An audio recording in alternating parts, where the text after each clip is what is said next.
amazing Australians and the story of their lives. You're tuned to Lots to Chat About with Rosemary Peterswald. And hello, listeners. It's wonderful to be with you here again. Today, my guest is Frances Maitland, the past chair of ADFAS, the Australian Decorative Arts Society, a group dedicated to sharing the love of the arts. It has recently been rebranded as Arts National. Arts National is a non-for-profit organisation run by volunteers providing superbly illustrated, informative and entertaining lecture presentations on many diverse topics relating to the arts. In many communities, the local Arts National Society has become the focus of cultural activities, connecting people with the arts and with each other.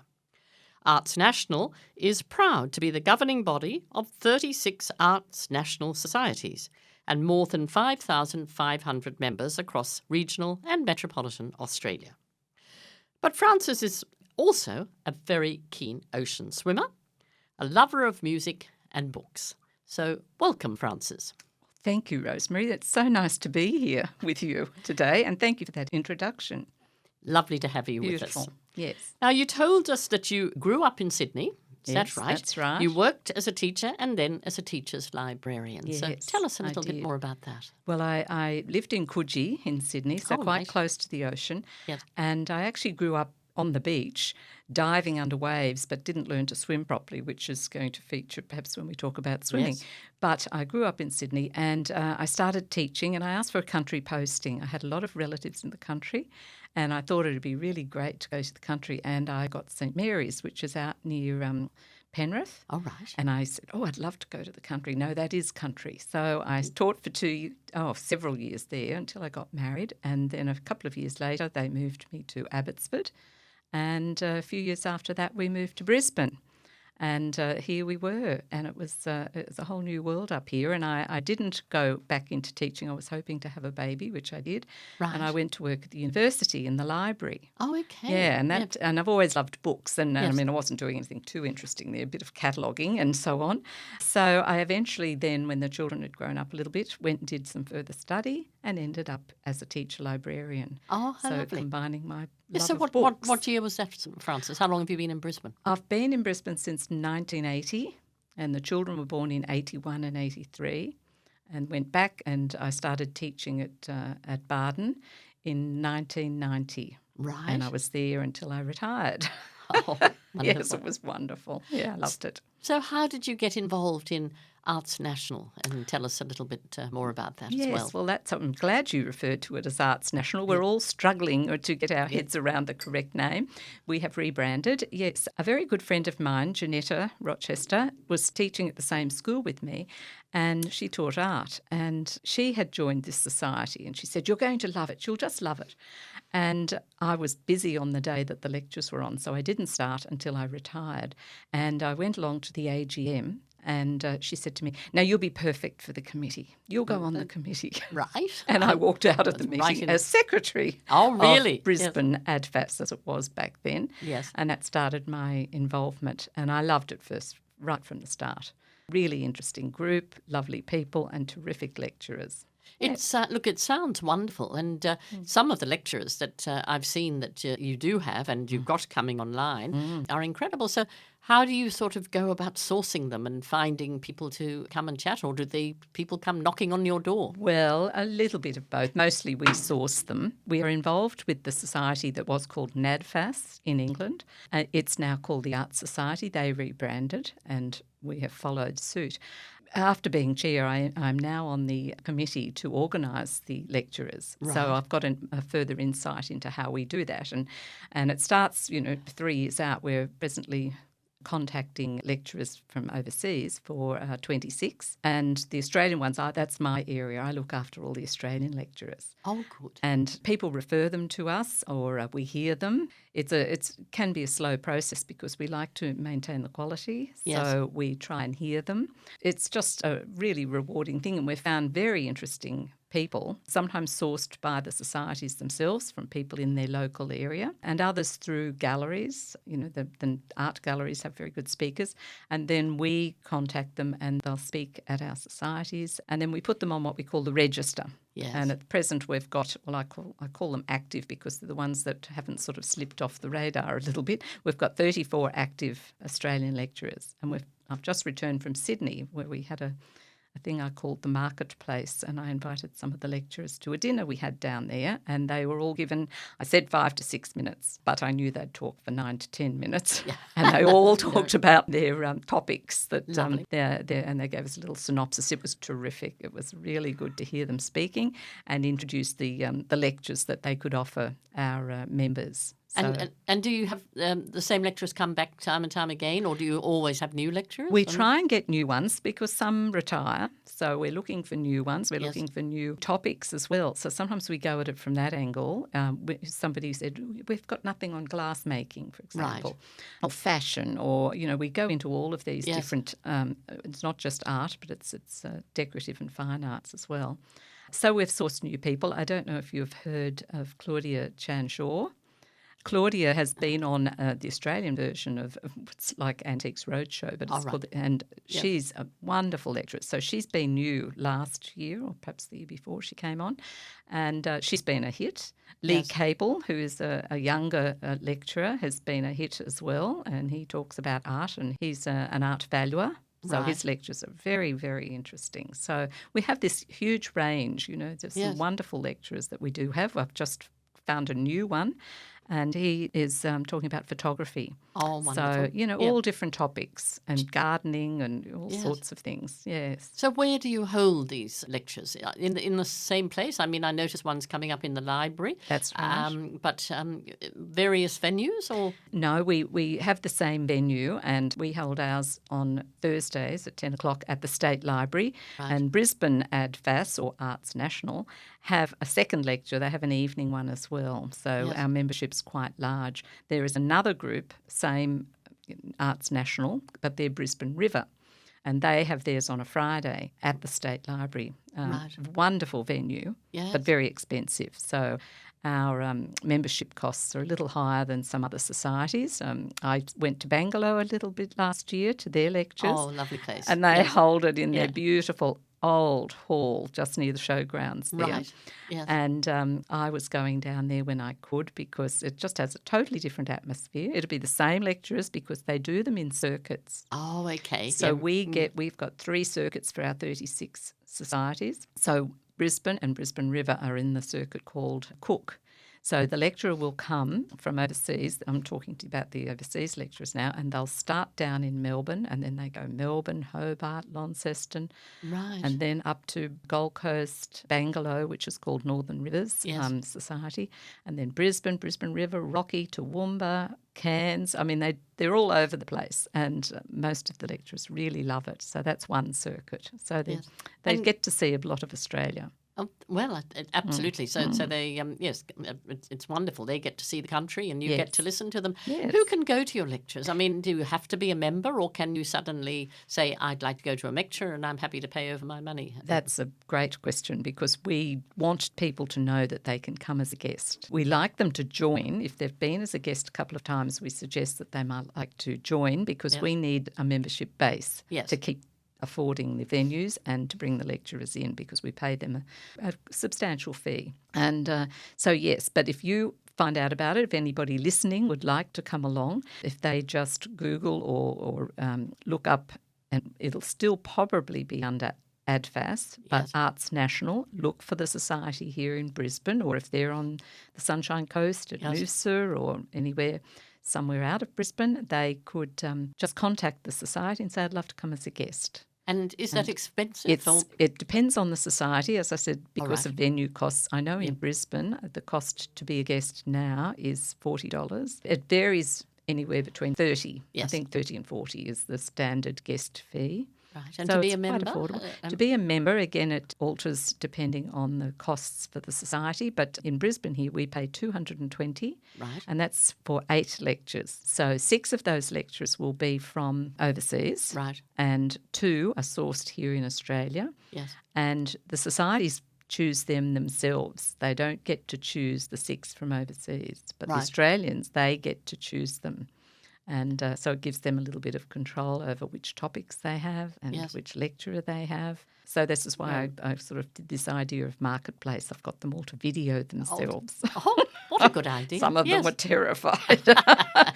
For Yeah. people that talk a lot, they were actually quite nervous. Well, it's dreadful, yes, looking at yourself and then you think, oh my gosh. I know, trying to I- do it on your computer. That's right. Did I really say that or whatever? But so why did you decide to change the name now? So it's gone to Arts National. And how did They you come up decided with to that name? rebrand it. Well, they did employ an agency to help with the rebranding because Yes. if they were going to do it, they wanted to get it right. And I think over the years, it's ADFAS is easy to say, but nobody knows what it is. You have to constantly explain. Well, I must admit, what it I is. have a grandson at ADFA in Canberra. Exactly. And initially I thought, oh, okay. Lots of people say, oh, is that something to do with the Defence Force? Yes. To try and promote membership, I would go to Zonta meetings or, local branches of the groups that are in Brisbane as a speaker. And, they knew what I did. I would take the brochures. I'd tell them about before I would speak. Yes. And somebody introduced me one time as Frances Maitland from ADFAS, which is Australian Design and Fashion. And I thought, oh, no, it's not actually, it's arts Yes. and fine arts. Yes. And I said, well, you're going to be disappointed. I'm not talking about fashion. design and fashion. It's going to be It makes it more simple and more so it's more a of lot, what it is. Yes. and it embraces, we felt, just a lot more to do with the arts. It was very difficult because if you just say the Arts Society, which is the UK have done, people may not get that, and there's a lot of art societies as well. But we went with Arts National. It's a national thing. We've got society over in Perth and Adelaide. They're all around and it's in well, there's an Arts National in every state, isn't there? Sometimes more, as you say, like Yes. there's 2 in Brisbane and then down Yes. in Northern Rivers at Bangalore. Now, when you were chair, I suppose you travelled to most of those, did you, all round? I would love to say I did, but no, you would just do that under your own steam. Actually, now as the lecturer advisor, I try to get to see other lecturers, Yes. particularly the Australian ones, so I can recommend them because they all came, all their biographies and synopsis were all on paper, and I hadn't heard all of them, so I tried to get around to, I went out to Armidale and had one there, and I've been up to Noosa at one stage a few years ago. So I try to get around, which is why I've now developed the video system. Right. If they're going to be on our register, I'd like to have a video, if possible, so people can see and hear the lecture that they might book. Exactly, yes. Yes. Now, you've got, they sound absolutely fascinating, some of the Rosemary. lectures. I will invite you to one very soon. I would love to, yes. Recently, you had a wonderful lecture called Les Parisiens, an incredible story about women's lives during the dark years of the Nazi occupation. And shortly, I think on the 17th of April, again at the Queensland State Library, you will have one on the celebrated hospitality Mora family. Oh, Is that yes, right? we About the have. intermingling of food, wine and life in I Australia. know. Look at the Yeah. variety of topics. Isn't it Yes. wonderful? And she is an Australian lecturer. Kendra Morgan runs Right. the Heidi Gallery in Victoria. So this is one of her topics that she's developed, and I believe she's very, very good. And unfortunately, I'm going to miss it. Oh, dear, oh dear. Yeah, Yes. sadly, I hate missing them, but life and travel get in the way, Yes. and I'll miss that one. But if you'd like to go, I think it'd be I sadly really... will be away You'll as well. be away as well. Yes, because Oh. otherwise, no, I would have been fascinated to Yes. go, but I'm certainly going to keep an eye on Keep an eye on the what you've program. got, I'll leave one here with you, and you'll be able to look it up. But That would be terrific because that's going to be followed up by a history of tea drinking. yes, I know that's going to be a fun one. Yes, exactly. So you say you have also, and then Art Nouveau and Dutch still life, and in September on garden design. Yes, all our gardeners will love that one. It's always popular to have a gardener in the lecture series. It sounds like an incredible lineup. And as Frances says, if any of you would like to go as a guest, we will at the end of the show give you more details as to how to contact and turn up. Excellent. That'd be wonderful. Now you're listening to Lots to Chat About. I'm Rosemary Peterswald, and my guest today is Frances Maitland, the past chair of Arts National.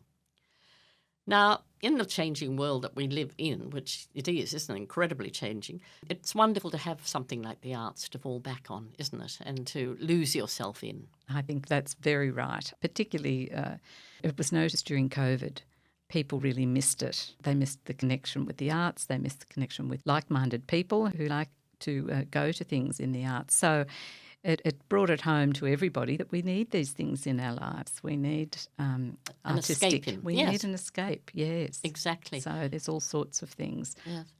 What sort of age are your members and people that come? Just have you got a lot of young ones, or is it mostly our sort? I mean, yes, getting on a little bit. Yes, Yeah. we try to encourage younger people to come along, particularly when the topics might be suitable. So we might contact universities and schools, and we've got such and such a topic you might like to come to.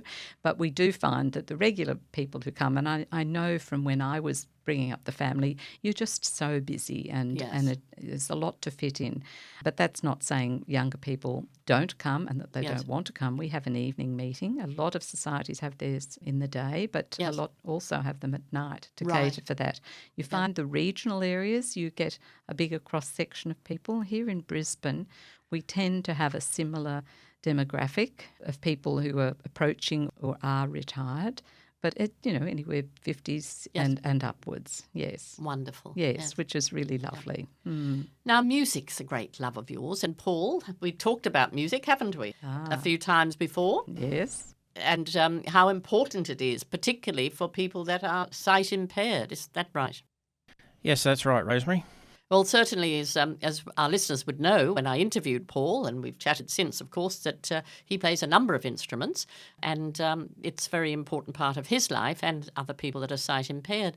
But now you belong to a choir, don't you? A Brisbane choir that travels around Australia. And, a bit. Yes, they've started to travel. I mean, I joined in February last year. I was looking for something because I love music, and I was always in the orchestra at school, and we're strong supporters of the QSO, the Queensland Symphony Orchestra, and go to a lot of concerts there. And my husband is a trombone player and he plays in two bands. Yes. And I thought about taking up piano again, and then somebody suggested choir. Yes. So my friend Ros, who was a teacher librarian with me at another school, she was keen as well. So we searched around. We didn't want to travel too far and we didn't want a choir that was too serious, but something that was challenging and fun. And we found this choir called Soul Singers, and it's actually quite big. The woman who runs it, Jacqueline Larson, or Jack as we call her, she has a choir in West End, Bulimba and Geebung. Yeah. And they meet on different nights, well, 2 nights, Bulimba in the day. And, such great fun. Really good singing. On a Wednesday night we go, and I've just loved it. We had a concert at the end of the year. We don't do a lot of performances, and that's also what I was looking for, because I travel and but come and go, and I didn't want too much that I had to do.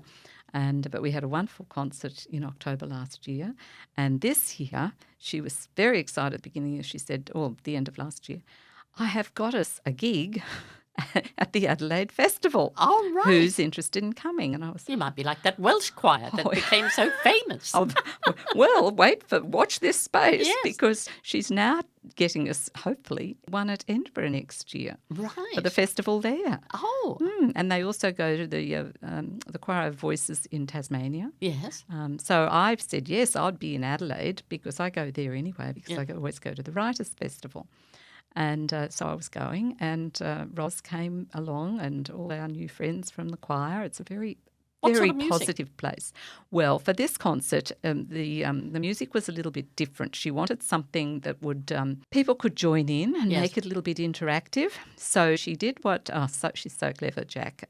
She did what she called bangers and mashups. So she got different songs and merged them together. So we did a bracket of 60 songs. So one song would lead to the next, and so on, 70s, 80s, and so on. So we had an interactive part. The show went for 90 minutes. Right. And, it was involving the audience. Sometimes we'd put the words up on screen so people would sing along, and it was sort of a cabaret style, so people could get up and dance as well if they wanted to.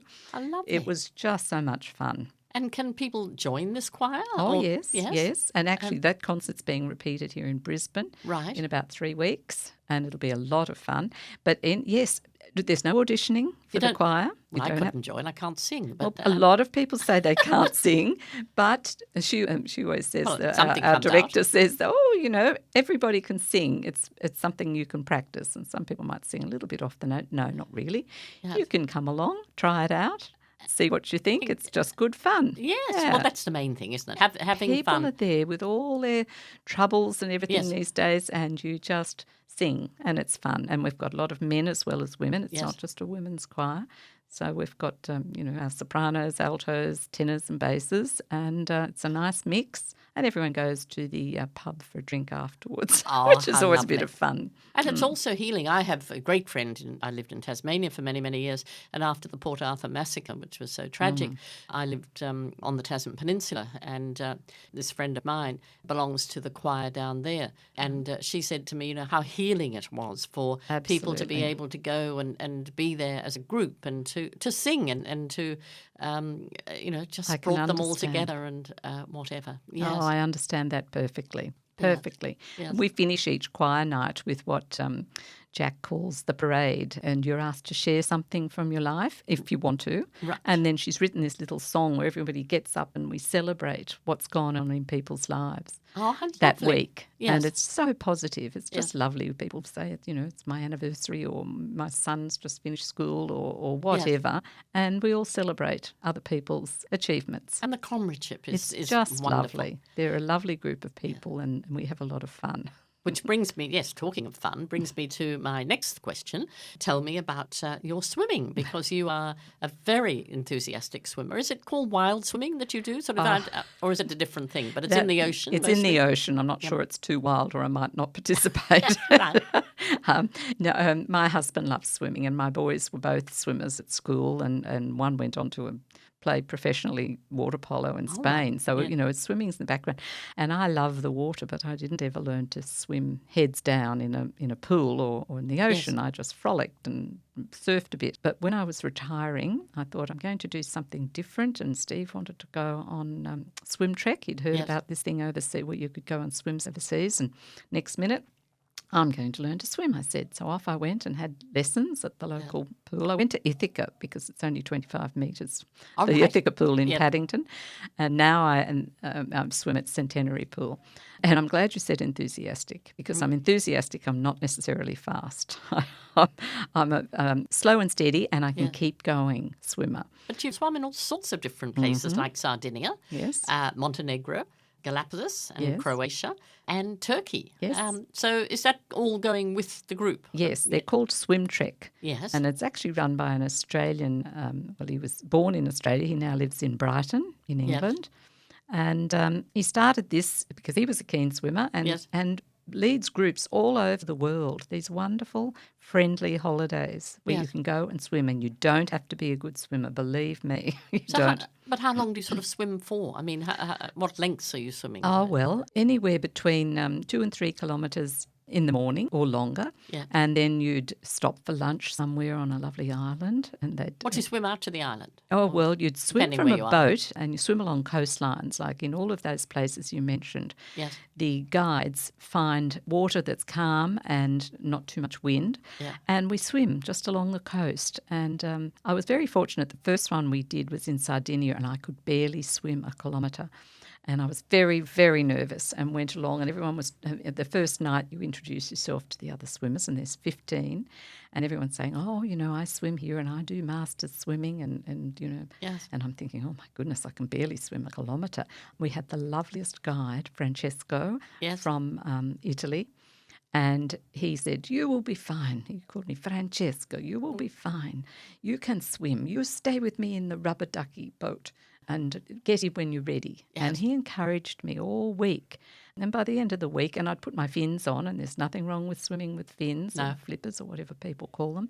And I was swimming by the end of the week quite happily. And I improved every swim that we went on, and I got better. I would imagine you would. But what about sharks and stingers? I once got off the back of the boat in, we spent many, many years in the Mediterranean, and I got stung dreadfully by stingers on my legs, and then I went and bought myself all sorts of stinger suits to wear in every imaginable colour, and then I never got bitten Yes. again, but Oh, I was well, always nervous. On that very first swim, I did get stung on the face by a jellyfish, and it did put me off quite a bit. Right.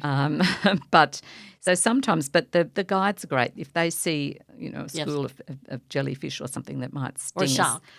Well, you don't see that many sharks in the Mediterranean. No, but having said that, you didn't see many sharks up in the Whitsundays. And No, now that's there's true. a few, and I have read there are. Yes, that's very But I don't true. want to put you off swimming, so No, we won't no. talk Well, about Galapagos, we saw quite a few sharks, and we were the first group that were allowed to do swim trek holidays there. that. Yes. And we did see quite a few sharks, but they reassured us that they weren't interested in us. There was plenty to eat, and Yeah. I have never seen so many fish in my life. Right. It was wonderful. Mediterranean's beautiful, but not so many fish these days, I think. No. And that's very, very sad. But Galapagos was beautiful, Oh, what a- absolutely beautiful. A wonderful way to Oh. see the world. And make friends. Yeah. We've got friends all over the world now. Yes, yeah. Oh, yes. How wonderful. Yeah, it's And- fabulous.